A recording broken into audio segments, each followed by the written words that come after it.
மன்னார் முள்ளிக்குளம் கிராமத்தில் சிங்கள குடும்பங்கள் மிகவும் இரகசியமான முறையில் குடியமர்த்தப்பட்டு உள்ளதாக தகவல்கள்.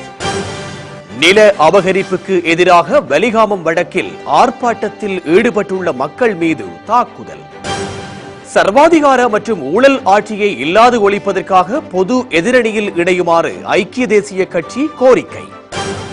பாகிஸ்தான் பிரதமர் ஹிலானி அந்த பதவியை வகிக்க தகுதியற்றவர் என்று அந்த நாட்டு உச்சநீதிமன்றம் அதிரடி தீர்ப்பு.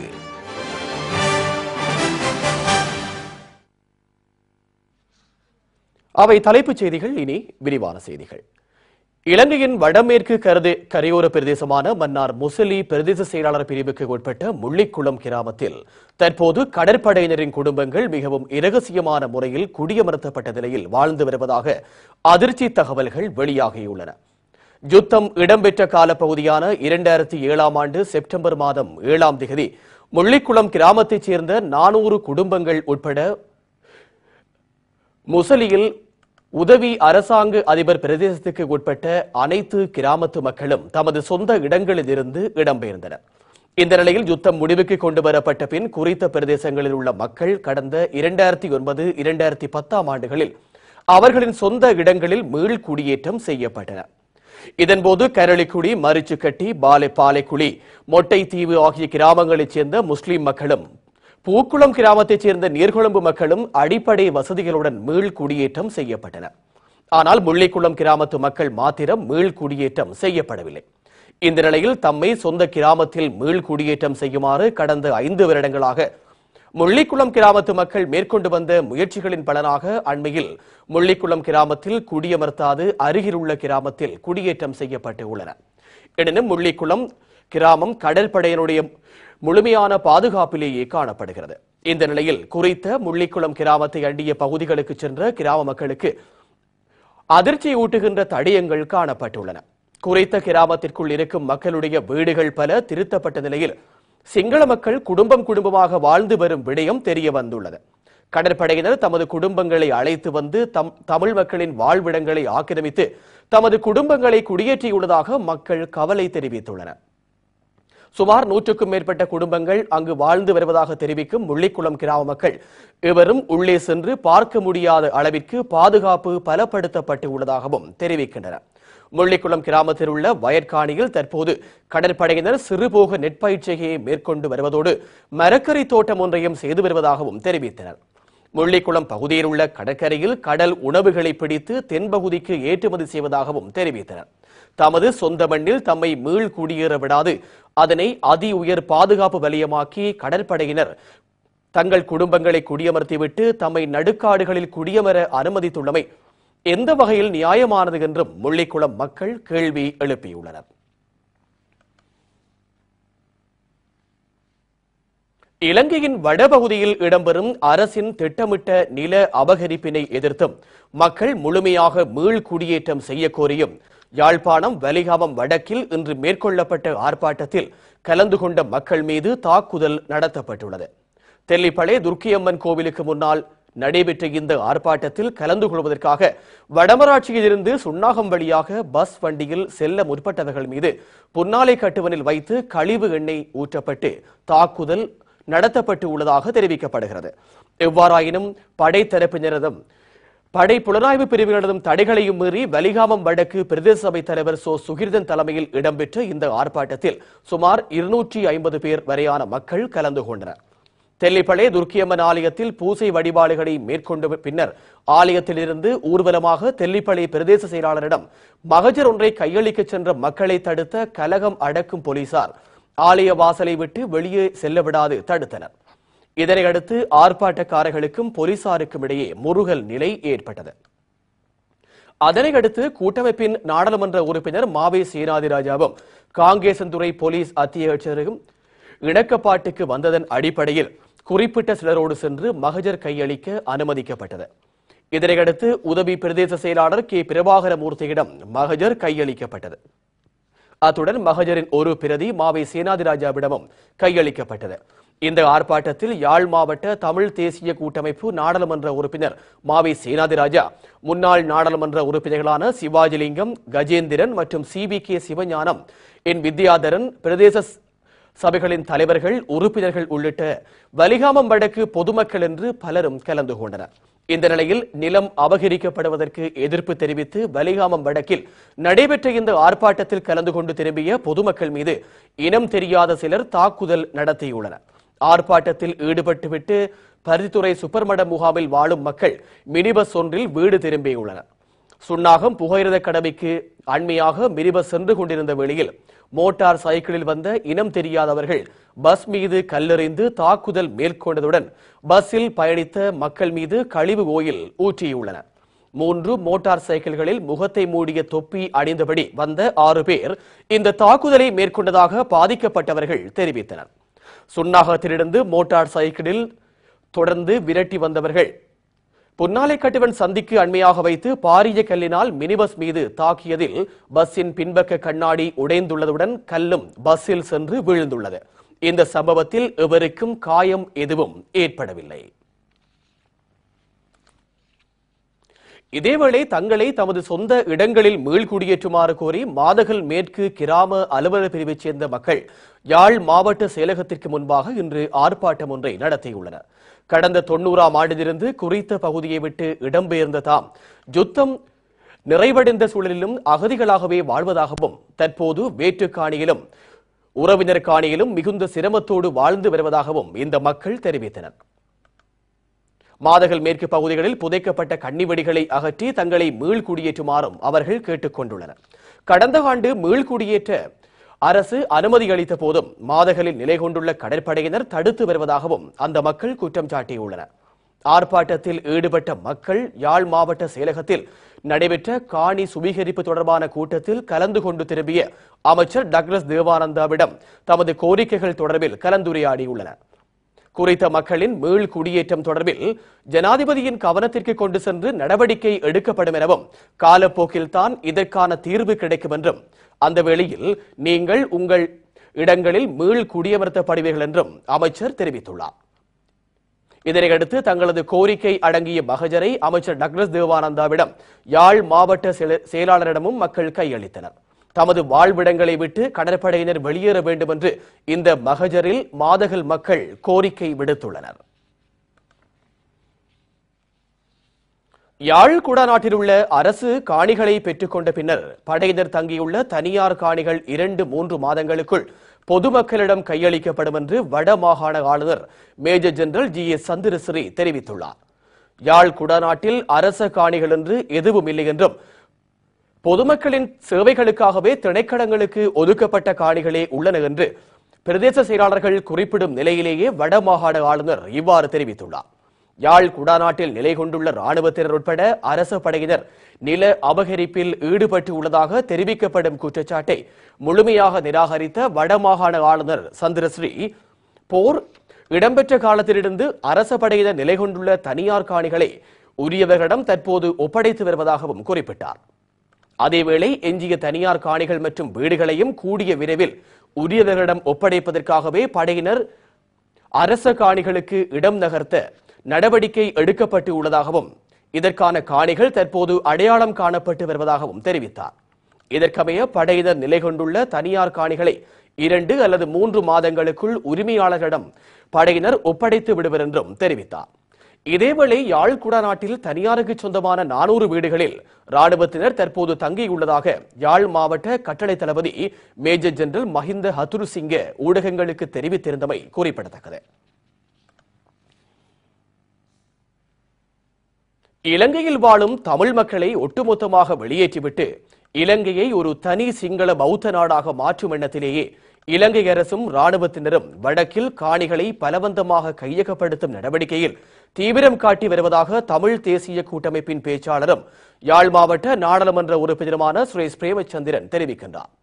அண்மை காலமாக யாழ்ப்பாணம் உட்பட வடபகுதியில் இராணுவத்தினர் உட்பட அரச படையினர் பெருமெடுப்பில் நில அபகரிப்பில் ஈடுபட்டு வருவது குறித்து தீபம் செய்திகளுக்கு அளித்த செவியிலேயே சுரேஷ் பிரேமச்சந்திரன் இந்த கருத்தை குறிப்பிட்டார். பல்வேறுபட்ட இடங்களுக்கு அவர்கள் அகதிகளாக சென்றார்கள். இறுதியில் இன்று நீங்கள் பார்த்தீர்களாக இருந்தால் பாலஸ்தீன மக்களினுடைய மிக பெரும் பகுதி பாலஸ்தீனத்தை விட்டு வெளியேறி வேறு நாடுகளில் இன்று குடியிருக்கக்கூடிய ஒரு அவல நிலையை நாங்கள் பார்க்கக்கூடியதாக இருக்கின்றது. இன்று முழு பாலஸ்தீனமும் தனக்கு உரிமை கொண்டாடக்கூடிய சூழ்நிலைக்கு யூதர்கள் சென்றிருக்கின்றார்கள். இதே நிலைமைதான் நாங்கள் இன்று வடகிழக்கிலும் நாங்கள் பார்க்கக்கூடியதாக இருக்கின்றது. வடகிழக்கில் நீங்கள் பார்ப்பீர்களாக இருந்தால் இப்பொழுது இராணுவ குடியேற்றங்கள், இராணுவ முகாம்கள் என்பதற்கப்பால் இராணுவ போர் முடிவடைந்த பின்னரும் வடக்கு கிழக்கு பகுதிகளில் ராணுவம் நிலை கொண்டிருப்பது அந்த பகுதி மக்கள் மத்தியில் போர் பீதியை ஏற்படுத்துகின்றது மட்டுமன்றி நாட்டில் அமைதி ஏற்பட இது தடையாக இருப்பதாகவும் சுட்டிக்காட்டப்பட்டுள்ளது. கலாநிதி ஜெஹான் பெரேரோ தலைமையிலான தேசிய சமாதான பேரவையுடன் இணைந்து சர்வமத பேரவை கடந்த வார இறுதியில் கொழும்பில் நடத்திய மாநாட்டிலேயே இவ்வாறு தெரிவிக்கப்பட்டுள்ளது. போருக்கு பின்னரான வடக்கு கிழக்கின் நிலைமைகள் குறித்து ஆராயப்பட்ட இந்த மாநாட்டில் மக்களை போர் மனோபாவத்திலிருந்து மீட்சி பெற வைப்பதற்கு சமய தலைவர்கள், அரசியல்வாதிகள், சிவில் சமூகத்தினர் ஒன்றுபட்டு செயல்பட முன்வர வேண்டும் என்றும் கோரிக்கை விடுக்கப்பட்டுள்ளது. 12 மாவட்டங்களில் உள்ள சர்வமத பேரவை கிளைகள் தேசிய பிரச்சினை தொடர்பாக 2 வருடங்கள் ஆராய்ந்ததன் நிறைவில் இந்த மாநாட்டில் 8 அம்சங்கள் கொண்ட பேரணி ஒன்றும் நிறைவேற்றப்பட்டுள்ளது. போரின் பின்னாலுள்ள சூழலில் ஏற்படும் சந்தேகம், அச்சநிலை, நம்பிக்கையின்மை போன்றவை நீக்கப்பட வேண்டும். வன்முறையை ஒழிக்க வேண்டும். ஒருவருக்கொருவர் செவி சாய்த்து மற்றவர் தேவைகளை புரிந்து கொள்ளும் சமூகம் ஒன்றை பயிற்றுவிக்க வேண்டும். போரினால் பாதிக்கப்பட்ட பின் இலகுவாக பல இன்னல்களுக்கு ஆளாகும் பெண்கள் மற்றும் சிறுவர்கள் மட்டுமன்றி ஏனைய நபர்களையும் அவர்கள் முகம் கொடுக்கும் அழுத்தங்கள், துன்பங்களிலிருந்து மீட்க வேண்டும். அனைவரது உரிமைகளும் பாதுகாக்கப்படும் நிலைமைகள் உருவாக வேண்டும். தேசிய ரீதியில் ஏற்படக்கூடிய பதட்ட நிலையோ போர் நிலையோ மீண்டும் வரக்கூடிய சாத்தியக்கூறுகளை அகற்ற வேண்டும். இவை தொடர்பாக பொறுப்பதிகாரிகளின் கவனத்துக்கு கொண்டுவரல், ஆரோக்கியமான சமூகத்தை கட்டியெழுப்ப ஒத்துழைத்தல் சிவில் சமூகத்தின் கடமை என்றும், நிலையான சமாதானத்தை மேற்கொள்ளக்கூடிய செயல்பாடுகளை ஆட்சியாளர்களின் கவனத்திற்கு கொண்டு வருதல் வேண்டும். போரால் பாதிக்கப்பட்டோரின் மனிதநேய பிரச்சனைகளுக்கு தீர்வு காணுதல், நாட்டின் ஏனைய பிரிவினரோடு ஒன்றித்து உறவாட உள்ள தடைகளை நீக்குவதற்கான செயல்பாடுகளை முன்னெடுக்க வேண்டும் என்றும் தீர்மானிக்கப்பட்டுள்ளது. தமிழ் தேசிய கூட்டமைப்பில் அங்கம் வகிக்கும் கட்சிகளுக்கிடையில் ஏற்பட்டுள்ள முரண்பாடுகள் இன்னமும் தீர்க்கப்படாது தீவிரமடைந்து வருவதாக கொழும்பு தகவல்கள் தெரிவிக்கின்றன. தமிழ் தேசிய கூட்டமைப்பாக தொடர்ந்து செயல்படுவதற்கு உயர்மட்ட குழு ஒன்று அமைக்கப்பட்டுள்ள போதிலும் இலங்கை தமிழரசு கட்சியினர் தொடர்ந்தும் தமது கட்சியை முன்னிலைப்படுத்தி செயல்பட்டு வருவதனாலேயே முரண்பாடுகள் தீர்க்கப்படாது உள்ளதாக தெரிவிக்கப்படுகிறது.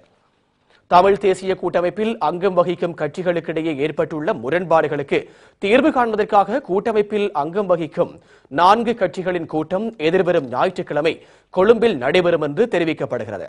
கடந்த ஞாயிற்றுக்கிழமை நடைபெறவிருந்த கூட்டம் இடம்பெறாத நிலையிலேயே இந்த அறிவிப்பு தற்போது வெளியாகியுள்ளது. மட்டக்களப்பில் இடம்பெற்ற இலங்கை தமிழரசு கட்சியின் 14வது தேசிய மாநாட்டில் தமிழ் தேசிய கூட்டமைப்பின் நாடாளுமன்ற குழு தலைவர் இரா சம்பந்தன் நிகழ்த்திய உரை மற்றும் கூட்டமைப்பின் எதிர்காலம் குறித்து கடந்த மாதம் 31ஆம் தேதி இடம்பெற்ற கூட்டத்தில் விவாதிக்கப்பட்டிருந்தது. அந்த கூட்டத்தின் தொடர்ச்சியாகவே கடந்த ஞாயிற்றுக்கிழமை இந்த கூட்டம் இடம்பெறும் என்று தெரிவிக்கப்பட்டிருந்தது. எனினும் திட்டமிட்டபடி இந்த கூட்டம் இடம்பெறாததால் எதிர்வரும் ஞாயிற்றுக்கிழமை இந்த கூட்டம் நடைபெறும் என்று தெரிவிக்கப்பட்டுள்ளது. இந்த கூட்டத்தில் கூட்டமைப்பில் அங்கம் வகிக்கும் அனைத்து கட்சிகளையும் உள்ளடக்கி உயர்மட்ட குழுவை உருவாக்குவது குறித்து பேசப்படும் எனவும் இலங்கை தமிழரசு கட்சி வட்டாரங்கள் தெரிவித்தன. சம்பந்தன் இந்தியாவுக்கு சென்ற காரணத்தினால் கடந்த ஞாயிற்றுக்கிழமை 17ஆம் தேதி நடைபெறவிருந்த கூட்டம் ரத்து செய்யப்பட்டதாகவும் அந்த வட்டாரங்கள் மேலும் குறிப்பிட்டன.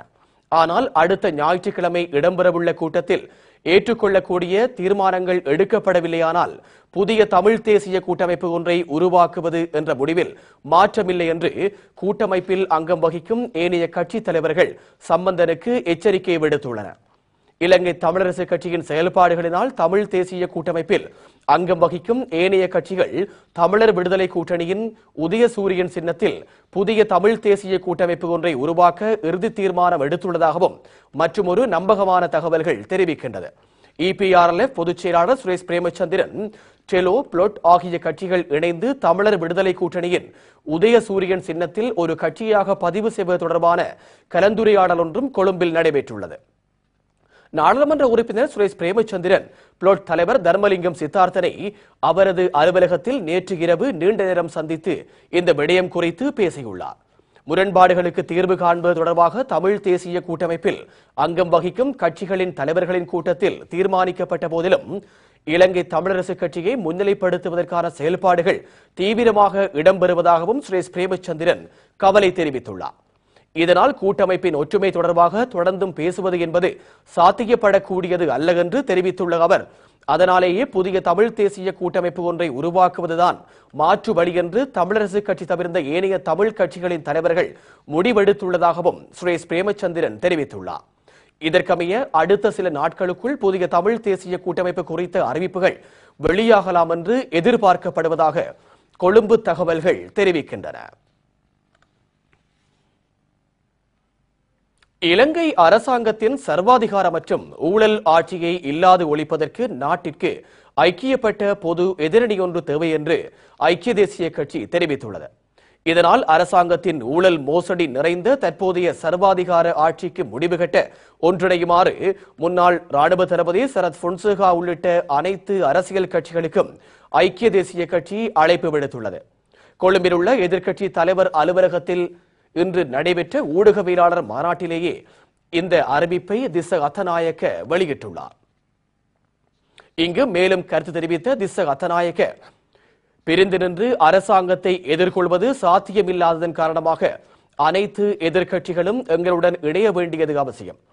பொதுவான முயற்சியின் கீழ் சர்வாதிகார மற்றும் ஊழல் ஆட்சியை ஒழித்து இந்த அரசாங்கத்தை கவிழ்ப்பதற்கு அனைத்து எதிர்க்கட்சிகளையும் ஐக்கிய தேசிய கட்சியுடன் கைகோர்த்து நிற்குமாறு நாங்கள் கோரிக்கை விடுக்கின்றோம் என்று அவர் தெரிவித்தார்.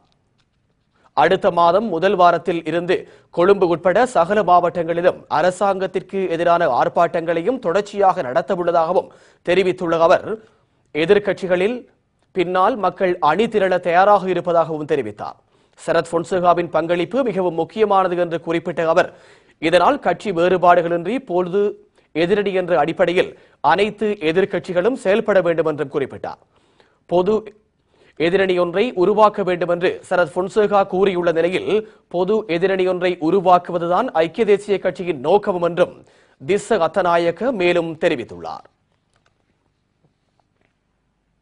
பயங்கரவாத தடை சட்டத்தின் கீழ் கைது செய்யப்பட்டு நீண்ட காலமாக தடுத்து வைக்கப்பட்டிருப்பவர்கள் தொடர்பான வழக்குகளை துரிதப்படுத்துமாறு இலங்கை உச்சநீதிமன்றம் உத்தரவிட்டுள்ளது. அதேவேளை நீண்ட காலமாக தடுத்து வைக்கப்பட்டு உள்ளவர்களை அதன் பின்னர் புனர்வாழ்வு நடவடிக்கைகளில் ஈடுபடுத்த அனுமதிக்க முடியாது என்றும் உச்சநீதிமன்றம் தெரிவித்துள்ளது. கொழும்பு விளக்கமறியல் சிறைச்சாலையில் தடுத்து வைக்கப்பட்டிருக்கும் கிருஷ்ணபிள்ளை அமல்தாஸ் என்பவர் தாக்கல் செய்த அடிப்படை உரிமை மீறல் மனு மீதான விசாரணையின் போதே இந்த கருத்தை நீதிமன்றம் தெரிவித்துள்ளது. இலங்கை உச்சநீதிமன்றத்தில் தாக்கல் செய்யப்பட்டுள்ள இந்த அடிப்படை உரிமை மீறல் மனுவில் பயங்கரவாத தடை சட்டத்தின் கீழ் மனுதாரர் 2010ஆம் ஆண்டு கைது செய்யப்பட்ட போதிலும் அவருக்கு எதிரான குற்றச்சாட்டுகள் எதனையும் அரசாங்க தரப்பு இதுவரை தாக்கல் செய்யவில்லை என்று மனுதாரரின் சட்டத்தரணி குற்றம் சாட்டினார். ஆனால் யுத்தம் நடைபெற்ற போது அரச படைகளுக்கு எதிராக தாக்குதல்களை நடத்தியதாக 3 குற்றச்சாட்டுகளை சட்டமா அதிபர் சுமத்துவதாக அரசு சட்டத்தரணி நீதிமன்றத்தில் தெரிவித்தார். இதில் ஒரு குற்றச்சாட்டிலிருந்து சந்தேக நபரை விடுதலை செய்வதற்கும் அந்த குற்றச்சாட்டுக்காக அவரை 6 மாதங்கள் புனர்வாழ்வு முகாமுக்கு அனுப்பவும் சட்டமா அதிபர் முடிவு செய்துள்ளதாகவும் அவர் தெரிவித்தார். அதேவேளை 3வது குற்றச்சாட்டு குறித்து மேலதிக விசாரணைகளை நடத்தி வருவதாகவும் அவர் தெரிவித்தார். ஆனால் புனர்வாழ்வு நடவடிக்கைகளில் ஈடுபடுத்துவதற்கு தீர்மானிக்கப்பட்ட ஒருவர் மீது மீண்டும் தாக்குதல் செய்ய முடியாது என்று உயர்நீதிமன்ற பிரதம நீதியரசர் சிராணி பண்டாரநாயக்க தெரிவித்தார். இப்படியான நடவடிக்கைகளை அனுமதிக்க முடியாது என்று கூறிய நீதியரசர் கே ஸ்ரீபவன், சிறைச்சாலைகளில் நீண்ட காலமாக தடுத்து வைக்கப்பட்டிருப்பவர்களுக்கு எதிரான வழக்கு தாக்கல் செய்யும் நடவடிக்கைகளை துரிதப்படுத்துமாறும் அரசு சட்டத்தரணிக்கு உத்தரவிட்டார். இந்த வழக்கு மீண்டும் அடுத்த மாதம் 20ஆம் தேதி விசாரணைக்கு வரும்போது மனுதாரர் குறித்து இறுதி முடிவை அறிவிக்குமாறும் சட்டமா அதிபருக்கு நீதிமன்றம் உத்தரவிட்டுள்ளது. இலங்கையின் பிரதான எதிர்க்கட்சிகளில் ஒன்றான ஜேவிபி இன்று தலைநகர் கொழும்பில் பாரிய கண்டன பேரணி ஒன்றை நடத்தினர். ஹம்பாந்தோட்டை கட்டுவான பகுதியில் ஜேவிபியின் ஆதரவாளர்கள் 2 படுகொலை செய்யப்பட்ட சம்பவத்தோடு தொடர்புடைய குற்றவாளிகளை சட்டத்தின் முன் நிறுத்துமாறு வலியுறுத்தியே இந்த பேரணி நடத்தப்பட்டது. தலைநகர் கொழும்பின் தொழில்நுட்ப கல்லூரிக்கு முன்னால் ஆரம்பித்த இந்த எதிர்ப்பு பேரணி புறக்கோட்டை ரயில் நிலையம் வரை நடைபெற்றது. இதில் நாட்டில் பல பாகங்களிலிருந்தும் வந்திருந்த ஜேவிபியின் ஆதரவாளர்களும் ஜேவிபியின் தலைவர்களும் கலந்து கொண்டனர். கடந்த வெள்ளிக்கிழமை கட்டுவான பிரதேசத்தில் நடைபெற்ற ஜேவிபியின் கூட்டத்தின் மீது நடத்தப்பட்ட தாக்குதலை அரசாங்கத்தில் அங்கம் வகிக்கும் முக்கியஸ்தர்களே திட்டமிட்டு மேற்கொண்டதாக குற்றம் சாட்டிய ஜேவிபியினர், அதனாலேயே இந்த தாக்குதல் குறித்த விசாரணையை அரசாங்கம் திசை திருப்ப முற்படுவதாகவும் குற்றம் சாட்டினர். அதேவேளை அரசாங்கம் எதிர்க்கட்சிகளை அடக்குவதற்காகவே இப்படியான தாக்குதல்களை அரங்கேற்றி வருவதாகவும், அதனால் இந்த காட்டு மிராட்டித்தனமான அரசாங்கத்தை ஆட்சியிலிருந்து விரட்ட நாட்டு மக்கள் ஜேவிபியுடன் இணைந்து கொள்ளுமாறும் கோரிக்கை விடுத்தனர். இதேவேளை இன்றைய இந்த கண்டன பேரணியை முன்னிட்டு கொழும்பில் ஏராளமான போலீசாரும் படையினரும் குவிக்கப்பட்டிருந்ததோடு கலகம் அடக்கும் போலீசாரும் தயார் நிலையில் வைக்கப்பட்டு இருந்தனர். இதனால் இன்று ஆர்ப்பாட்டம் மீது தாக்குதல் நடத்தப்படலாம் என்று எதிர்பார்க்கப்பட்ட போதிலும் எந்தவித அசம்பாவிதங்களுமின்றி கண்டன பேரணி நடந்து முடிந்துள்ளது. இதேவேளை கட்டுமான தாக்குதல் சம்பவத்தோடு தொடர்புடைய பிரதான சந்தேக நபர் இன்று போலீசாரிடம் சரணடைந்த நிலையில் நீதிமன்றத்தில் ஆஜர்படுத்தப்பட்டு விளக்க மறியலில் வைக்கப்பட்டுள்ளார்.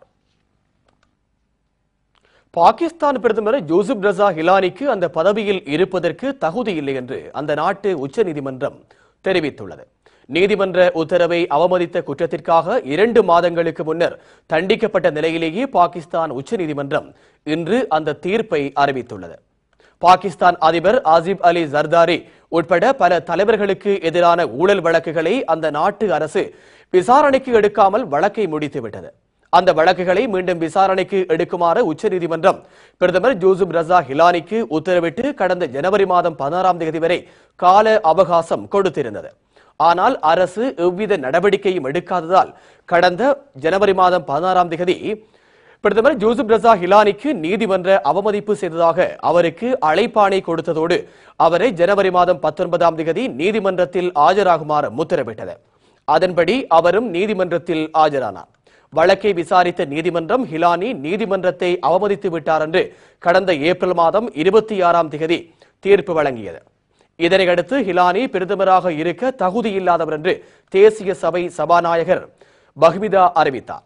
ஆனால் இதை எதிர்த்து தெஹ்ரீக்-இ-இன்சாஃப், பிஎம்எல் உள்ளிட்ட பல கட்சிகள் உச்சநீதிமன்றத்தில் மனு தாக்கல் செய்தனர்.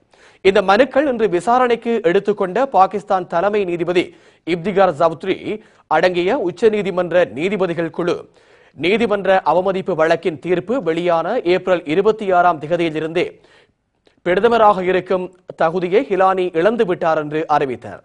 அதேவேளை இது குறித்து ஹிலானிக்கு அறிவிக்குமாறும் பாகிஸ்தான் தேர்தல் ஆணையகத்திற்கும் உச்சநீதிமன்றம் உத்தரவிட்டுள்ளது. இதனையடுத்து பாகிஸ்தானை ஆளும் கூட்டணி அரசிற்கு தலைமையேற்றுள்ள பாகிஸ்தான் மக்கள் கட்சி தற்போது எழுந்துள்ள நெருக்கடியை எதிர்கொள்வது தொடர்பில் அவசர கூட்டம் ஒன்றை ஏற்பாடு செய்துள்ளது. பாகிஸ்தான் பாராளுமன்றத்தில் பெரும்பான்மை பலத்தை தக்க வைத்துக் கொண்டுள்ள மக்கள் கட்சி ஹிலானிக்கு பதிலாக வேறு ஒருவரை பிரதமராக தேர்ந்தெடுக்கும் என்றும் தெரிவிக்கப்பட்டுள்ளது. எவ்வாறாயினும் பாகிஸ்தானில் அரசியல்வாதிகளுக்கும் நீதித்துறைக்கும் இடையே நடந்து வரும் கடுமையான மோதல்களின் தொடர்ச்சியாகவே ஹிலானி தொடர்பான நீதிமன்றத்தின் இன்றைய அறிவிப்பு அமைந்துள்ளதாக அரசியல் ஆய்வாளர்கள் தெரிவிக்கின்றனர். அடுத்து இன்றைய செய்திகளில் நாணய மாற்று விகிதம்.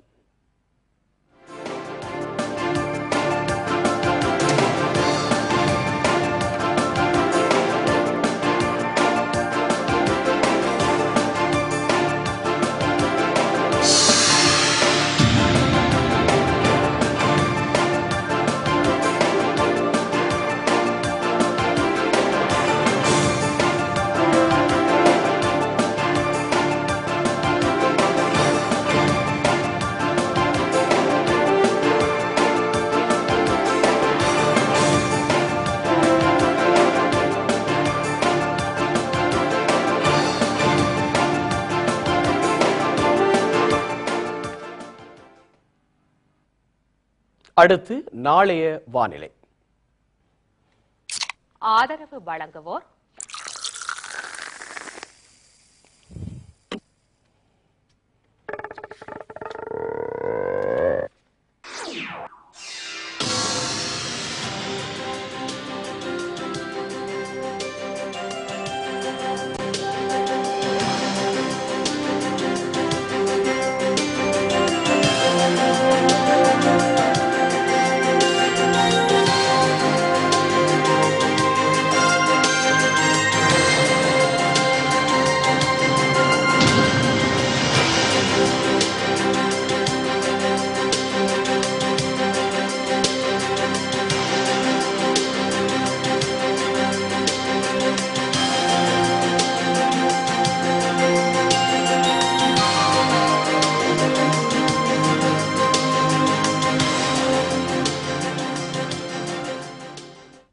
செய்திகளின் நிறைவாக மீண்டும் தலைப்புச் செய்திகள். மன்னார் முள்ளிக்குளம் கிராமத்தில் சிங்கள குடும்பங்கள் மிகவும் இரகசியமான முறையில் குடியமர்த்தப்பட்டு உள்ளதாக தகவல்கள் வெளியாகியுள்ளன. நில அபகரிப்புக்கு எதிராக வலிகாமம் வடக்கில் ஆர்ப்பாட்டத்தில் ஈடுபட்ட மக்கள் மீது தாக்குதல் நடத்தப்பட்டு உள்ளது. சர்வாதிகார மற்றும் ஊழல் ஆட்சியை இல்லாது ஒழிப்பதற்காக பொது எதிரணியில் இணையுமாறு ஐக்கிய தேசிய கட்சி கோரிக்கை விடுத்துள்ளது. பாகிஸ்தான் பிரதமர் ஹிலானி அந்த பதவியை வகிக்க தகுதியற்றவர் என்று அந்த நாட்டு உச்சநீதிமன்றம் அதிரடி தீர்ப்பு ஒன்றை அறிவித்துள்ளது. இத்துடன் மாலை செய்திகள் நிறைவுக்கு வருகின்றது. வணக்கம்.